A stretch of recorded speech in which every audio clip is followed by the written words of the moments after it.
Hi and welcome back. Welcome, dear viewers, subscribers. For today, I prepared what I believe to be an interesting topic. How about to know better about all the black death plagues, waves that hit Europe from medieval times to the modern era. And here we're gonna have a detailed overlook over the Black Plague, including well-known and lesser-known facts, stats, and mysterious elements. Well, the first wave. So first wave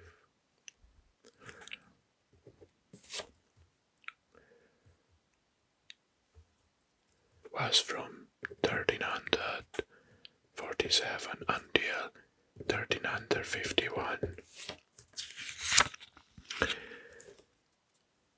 It estimated that the first plague wave killed 50 million people in Europe.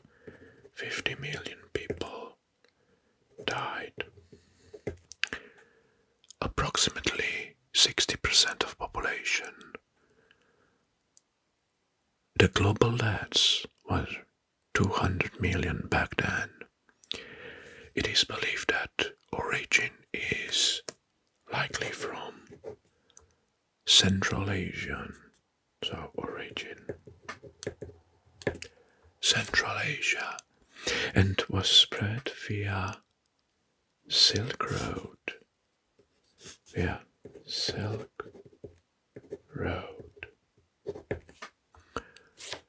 Then by ships through the Mediterranean. The entry was from the Genovese ships docking at Sicily in 1347. So here was the major break point in Sicily. This is how the first Black Death wave entered in Europe.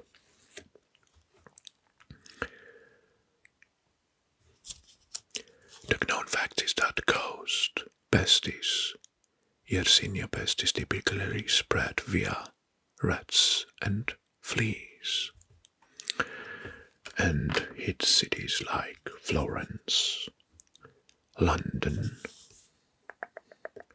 Paris. So Florence, London, Paris, and Constantinople was the most affected. Well, lesser known fact about the first wave is the pneumonic and septic forms, blood infection, and was not just bubonic plague. Sometimes some towns like Milan avoided the worst by felling up infected homes.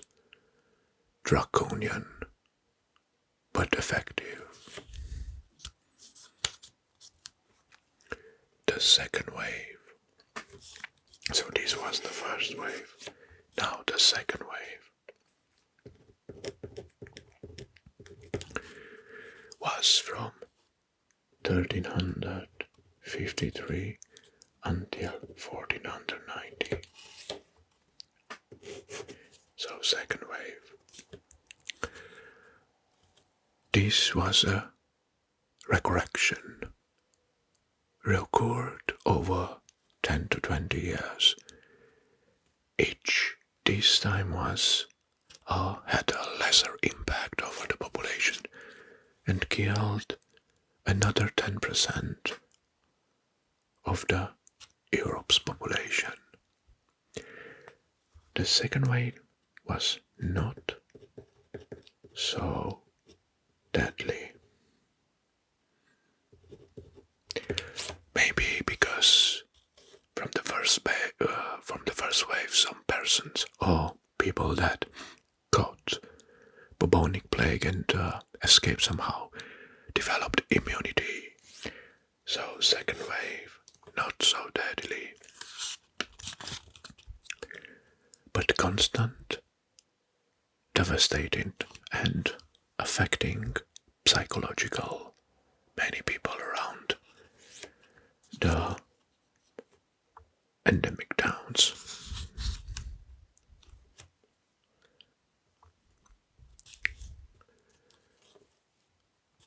And yes, became endemic in many areas. So the second wave was endemic to the Central Europe,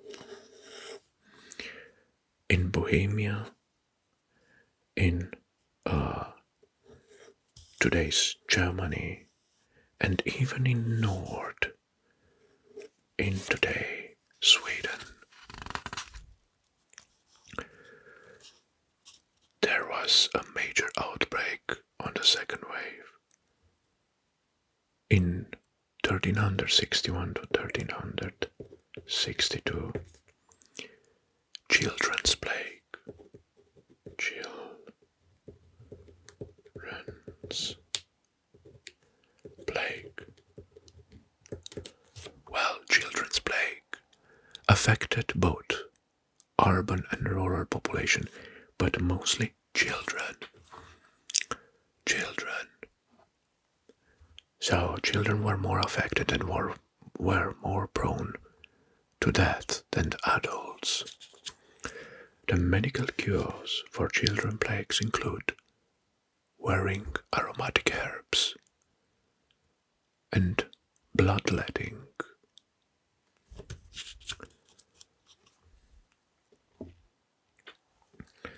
The third wave. The third wave was from 1490 to 18th century. 18th century. It was the transition from medieval era to modern era. It was only localized in a few places, so no pandemic. More like epidemic. But deadly outbreaks continued. One example of the outbreak was the Great Plague of London, 1665. Great Plague. So, killed 100,000 people, about 20% of the city's population back then. Well, after that, the plague slowly disappeared. Well, until 18th century, the plague started to disappear from Western Europe. So, plague started disappear.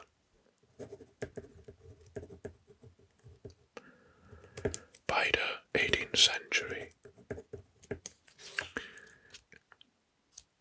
it was replaced by other epidemics, smallpox, cholera. The curious details.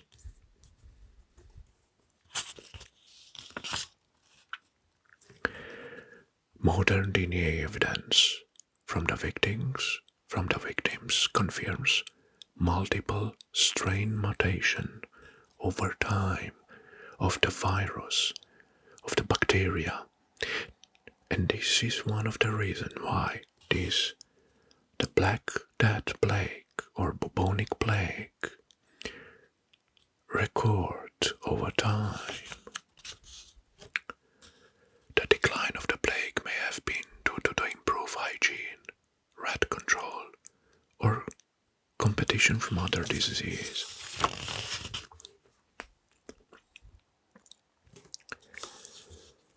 Animals were often blamed and massacred, so animals were blamed,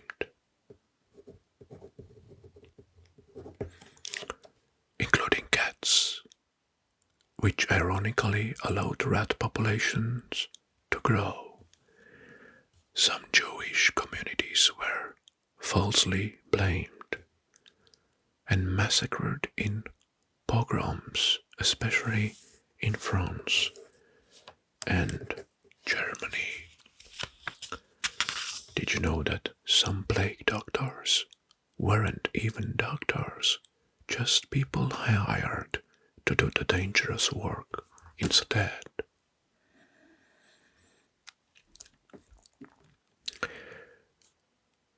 Well, plague stones. Plague stones. What are the plague stones? In the areas where there were major outbreaks, stones replaced currencies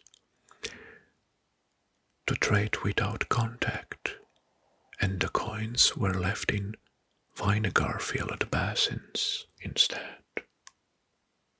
So plague stones replaced currency, coins.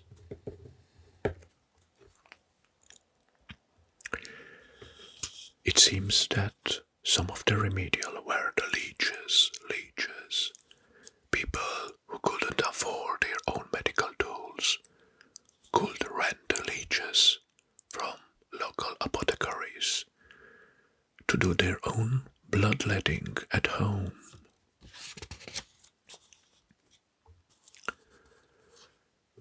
People threw parties in cemeteries. Well, during the worst of the plague, some folks held feasts among the dead, especially during the first plague.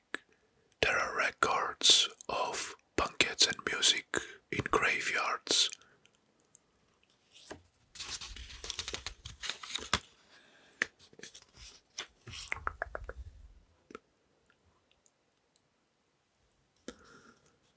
The Black Plague inspired fashion. Plague doctors wore those iconic beaked masks, which were filled with herbs, flowers, and vinegar-soaked sponge to filter the bad air. Ironically, these get-ups often terrified patients more than disease itself.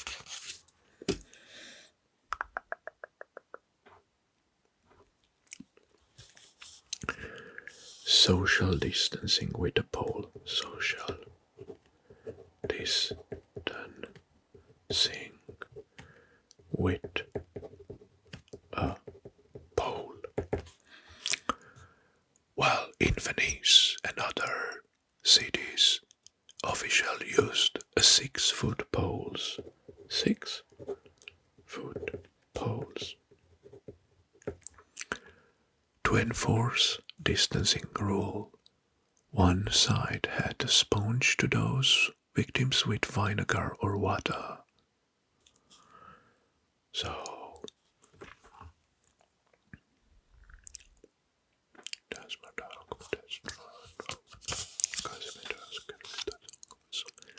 some people in Italy and France mostly started composing rhyme at wheels, kind like poetic bucket, to goodbye letters.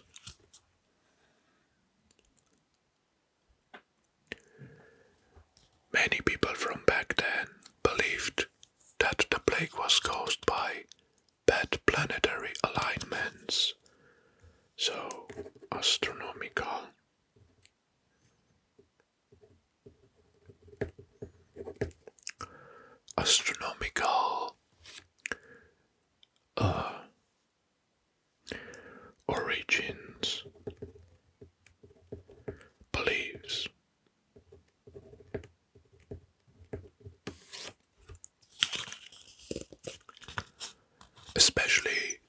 conjunction of Saturn and Mars. Astrologues and astronomers were hired to interpret celestial doom. Plague amulets and charms. People wore sorts of talismans to ward off the disease. For example, talismans. One of the talismans was dead frog. Dead frog. Into pouches. Bits of horn. Well, they said unicorn horn.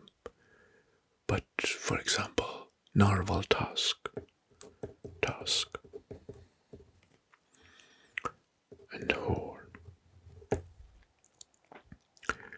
And plague dice with protective symbols. Plague dice. It believed that had protective symbols.